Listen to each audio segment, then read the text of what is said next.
My NBA graduation party was happening at my parents' house. The backyard looked so pretty and bright, decorated with congratulations banners that fluttered gently in the warm May breeze. There were tables filled with delicious food, plates of sandwiches, bowls of chips, trays of cupcakes with colorful icing, and a big, beautiful graduation cake with my name on it. About 50 family members and friends had come to celebrate that I had finished business school. The sun was shining, the birds were chirping, and everyone seemed cheerful and happy. It was the perfect day for a party. But before I continue, hit the subscribe button and tell me where are you watching this from, and what time of day is it? My younger sister, Solara, was talking non-stop since people started arriving. She had her phone in her hand and was showing everyone her Instagram page. "I just hit 85,000 followers last week," she said excitedly, pointing to her phone like it was a magic window to the world. She bent down slightly and even set it to a group of ants near the appetizer table. "My engagement rate is insane, like 8% on most posts. Brands are starting to reach out to me for sponsored content." Mom was smiling and looked very proud. "Solara has such a talent for social media," she said. "She built this whole platform while working full-time at the boutique."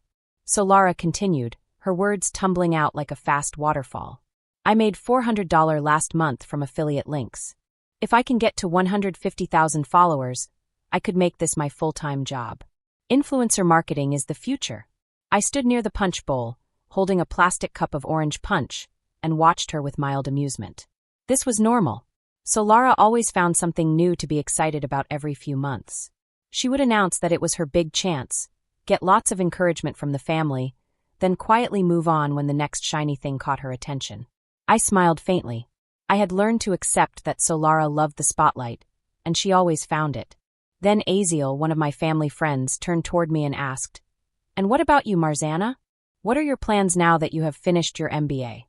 Before I could answer, Dad spoke from across the yard, waving his hand as if to stop me. "Marzana is still figuring things out," he said. "She's been writing in her spare time, but you know how hard publishing is. We want her to find a stable job first. Writing is just a hobby for Marzana." Mom nodded in agreement. "The MBA will help her get into consulting or corporate strategy," she added. I had heard these assumptions many times over the past 3 years. While finishing my MBA, I had been working on something very important. I have been writing a book about business strategy and behavioral economics. My family knew I was writing something, but they thought it was just a side project, a fun little hobby that would never become a serious career. What they didn't know was that I had signed a 3-book deal with a major publisher 6 months ago. What they didn't know was that the advance was $1.4 million. What they didn't know was that I had been working toward this moment for years, quietly and carefully, without seeking attention. Then Uncle Octavian arrived. He had been delayed by traffic from the airport and had flown in from New York, where he worked as a literary agent.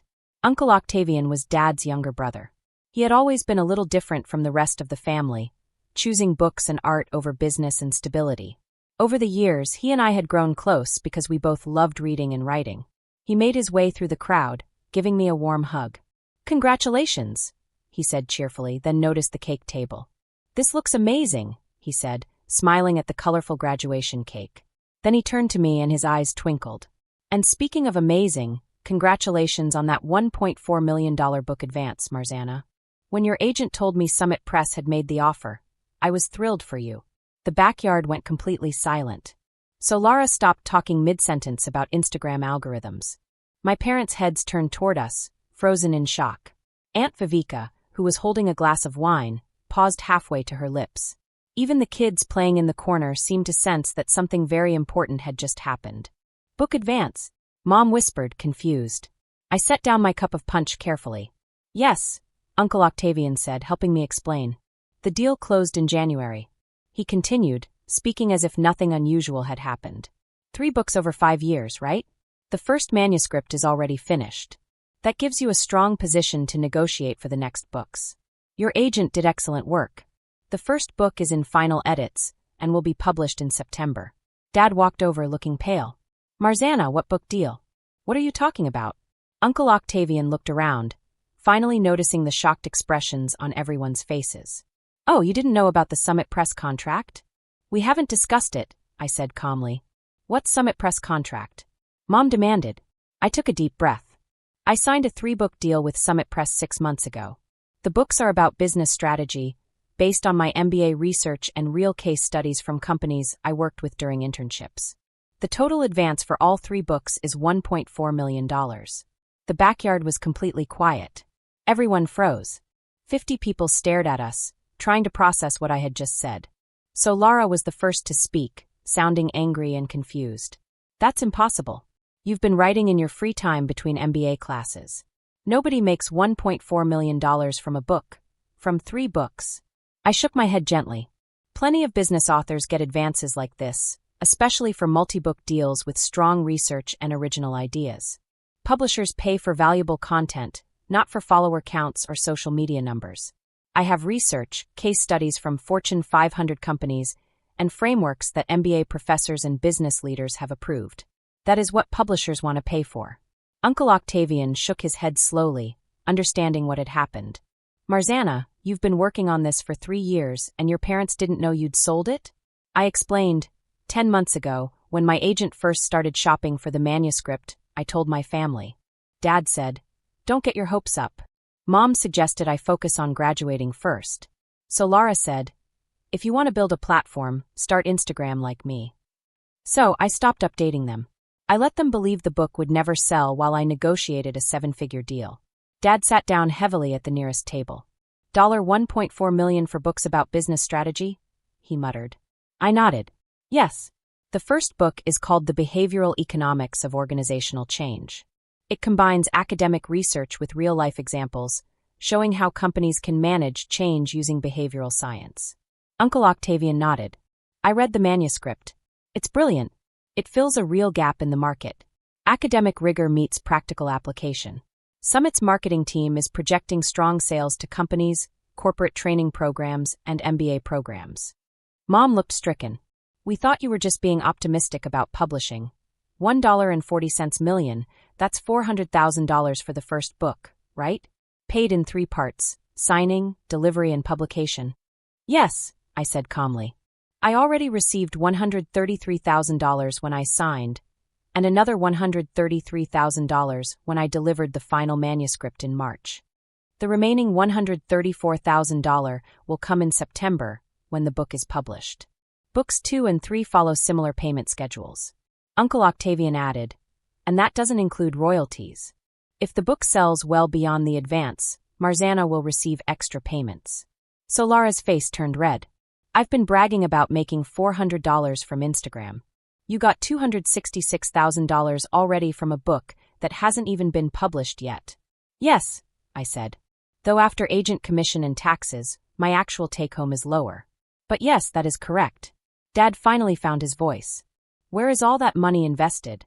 I put $180,000 into index funds and kept $60,000 in cash for living expenses, I explained. When the next payment comes in September, I'll invest another $90,000 and keep the rest for taxes and expenses. Mom looked stricken. So $180,000 invested and $60,000 in cash? Yes. Over the next 5 years, after commissions and taxes, I'll have received about $950,000 if I deliver all 3 books on schedule, I said. Uncle Octavian watched with growing discomfort. I'm sorry, Marzana. I genuinely assumed they knew. When you asked me to introduce you to agents 3 years ago, I thought you would have kept your family updated on the process. I said, I tried. They weren't interested in the details. When I mentioned meeting with my agent, they told me to be realistic about publishing. So I stopped trying to include them. The graduation party had completely stopped. The celebration of my MBA had been overtaken by the revelation of my book deal.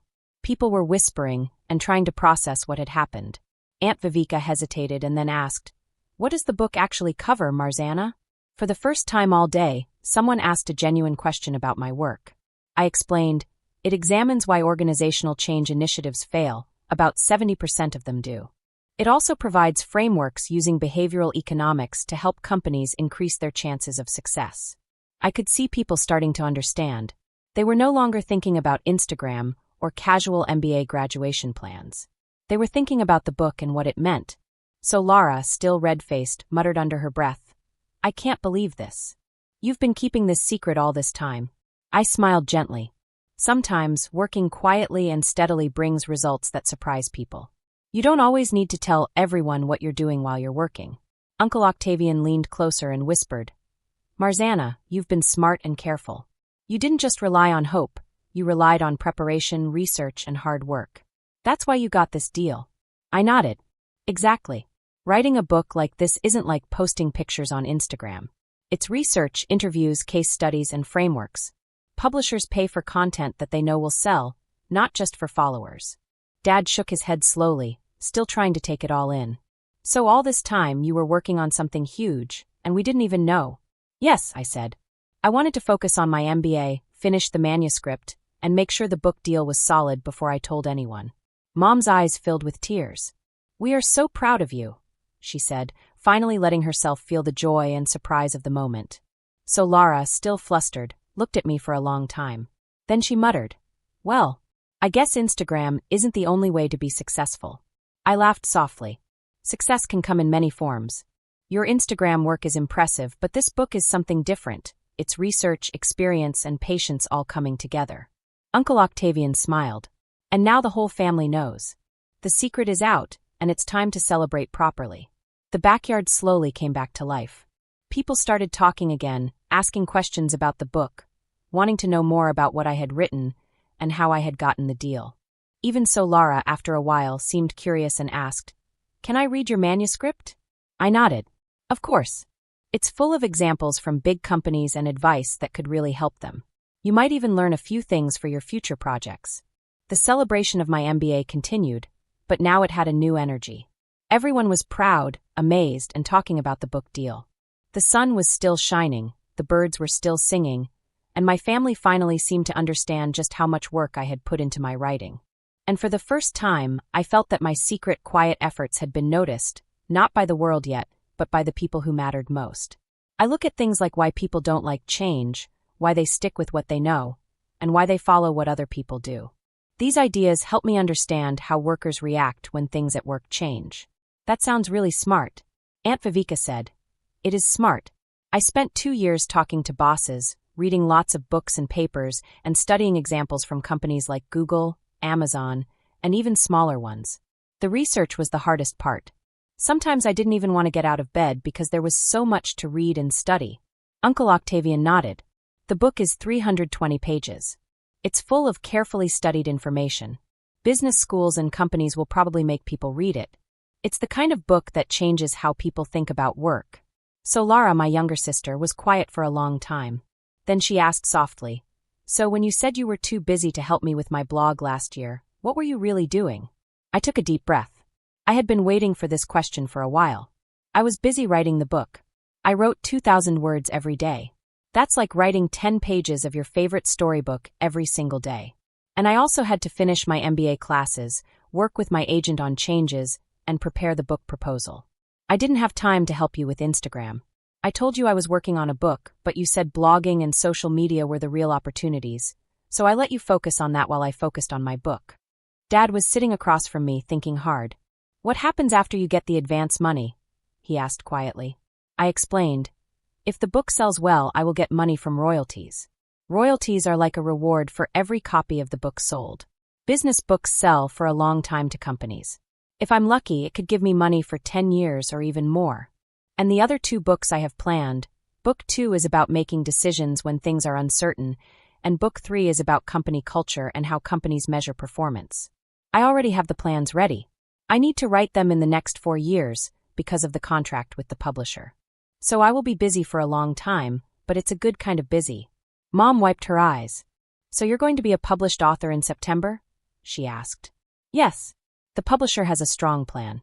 I will speak at conferences, go on podcasts, and be presented as a business expert. They want people to see me as someone who knows a lot about how companies work and how people behave at work. Uncle Octavian added, The publisher is putting a lot of resources into Marzana's career. They want a long-term relationship, not just 3 books. They see that she has something special, and they are willing to help her grow. So Lara asked quietly, Do you even need a job now with all that money? I smiled a little. Yes. The advance money is spread over 5 years, and writing 3 books while building a career is basically a full-time job. But I have more flexibility than most people. I can choose when to work, and I can focus on the things that really matter.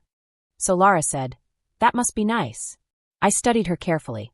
She sounded a little bitter because she had worked 60-hour weeks for 3 years while doing her MBA. She had been posting Instagram stories, going to events, and building her social media following.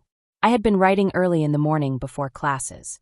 I wrote on weekends while she was hanging out with friends. I chose to wait for rewards later instead of getting praise right away. Different choices lead to different results. Dad spoke quietly, almost to himself. "I told you writing books wasn't a real job." "Yes, you did," I said. "You were wrong." "I was wrong," he admitted. "I'm sorry." The graduation party continued slowly, but the mood had changed. Everyone was thinking about my book deal instead of just celebrating my MBA. The energy in the room felt different. People were starting to see what I had been doing for the past 3 years, working early mornings, late nights, and weekends. As guests began leaving, family members came up to ask me questions. Aunt Viveka wanted to know about publishing. Cousin Lucian asked about behavioral economics, which I had studied in the book. Even Solara's friend asked how to get a literary agent. My mother pulled me aside while we cleaned up. "Can we talk?" "Really talk?" she asked. "About what?" I asked. "About your writing. About the book. About everything we missed," she said softly. I explained, "The book is everything I learned in my MBA, turned into simple ways companies can actually use.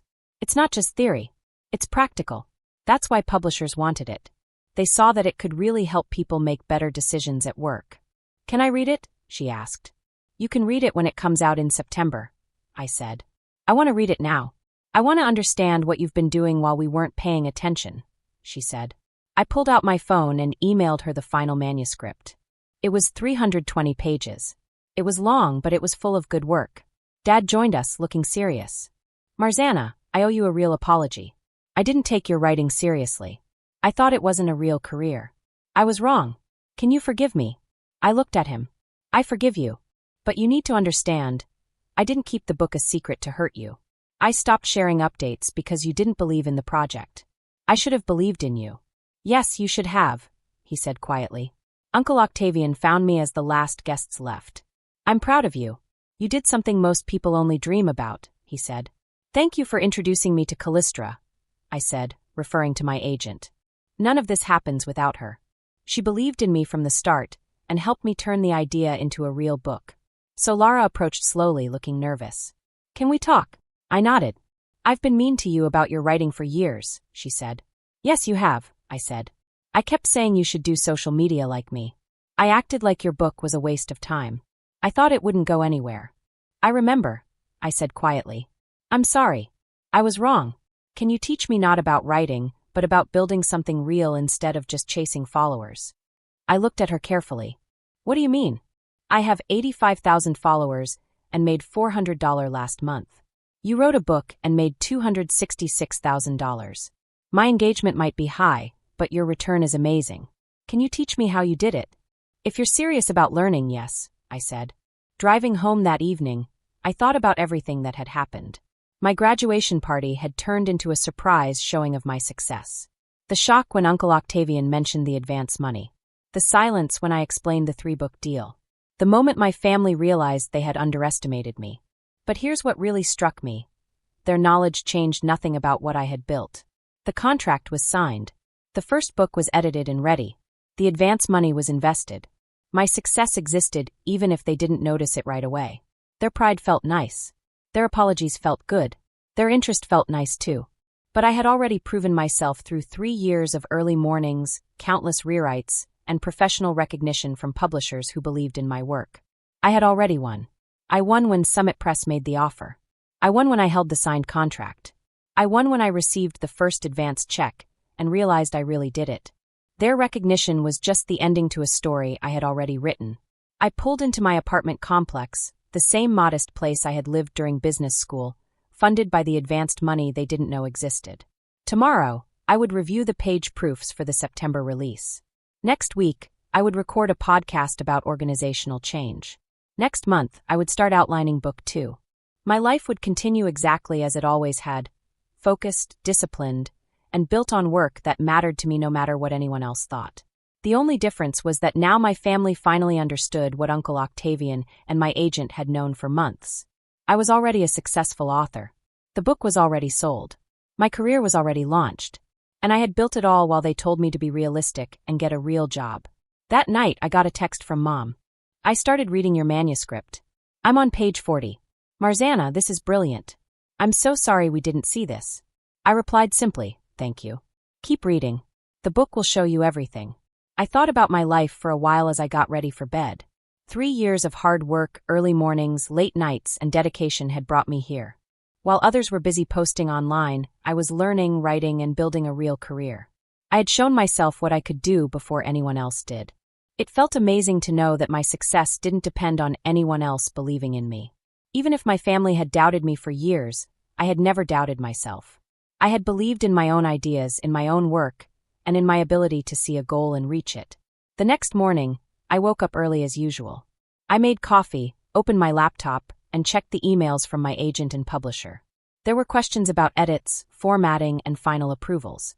This is how it felt to have a career built on real work, not just likes and followers.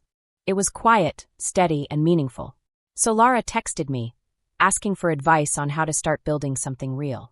I smiled and typed back, we can start with one step at a time. First, figure out what problem you want to solve. Then work every day to solve it. Don't worry about followers yet. Focus on creating something valuable. Over the next few weeks, my family slowly started to understand what I had done. Mom read the whole manuscript and kept saying, I had no idea you were doing all this. Dad came by one evening to talk. He said, I still can't believe you did all of this. You planned it, worked for it, and now it's real. I'm proud of you. So Lara started sending me messages almost every day, asking questions about writing, publishing, and building a career that lasts. I realized that even though she had been competitive, she genuinely wanted to learn. Aunt Viveka called to ask questions about research. Cousin Lucian wanted to know about behavioral economics. Everyone was curious now, but I remembered the years when no one cared. I thought about how easy it would have been to give up when no one believed in me. But I had kept going. I had written in the early morning, late at night, and weekends. I had chosen long-term success over short-term attention. And now it was paying off. I realized something important that night. Success isn't about everyone knowing what you're doing. It's about quietly building something meaningful, step by step, day by day. Recognition is nice, but it is not the reason to do the work. The work itself matters most. As I closed my laptop and got ready for bed, I smiled. I had built something real. My family had finally noticed, but it didn't matter if they had or not. I had already won. And I knew that the journey had only just begun. The next few years would be busy with writing, interviews, and speaking engagements. But I was ready. I had learned how to focus, how to work hard, and how to build something that lasts. So Lara came by my apartment one weekend. She brought her laptop and notebook, ready to learn. I want to build something real, she said. I nodded. Then we'll start now. Step by step. And that's how it began. I would continue writing my books, building my career, and helping Solara understand how to make her work meaningful. It was quiet work, steady work, and sometimes hard work, but it was real. And that mattered more than anything else. Even as my books sold, my career grew, and my family finally understood what I had done. I never forgot the long hours, the early mornings, and the choice to keep going when no one else believed. That was the moment I truly knew I was capable of great things. And every night, as I looked at the signed contract on my desk, I smiled. Not because everyone believed in me, but because I believed in myself.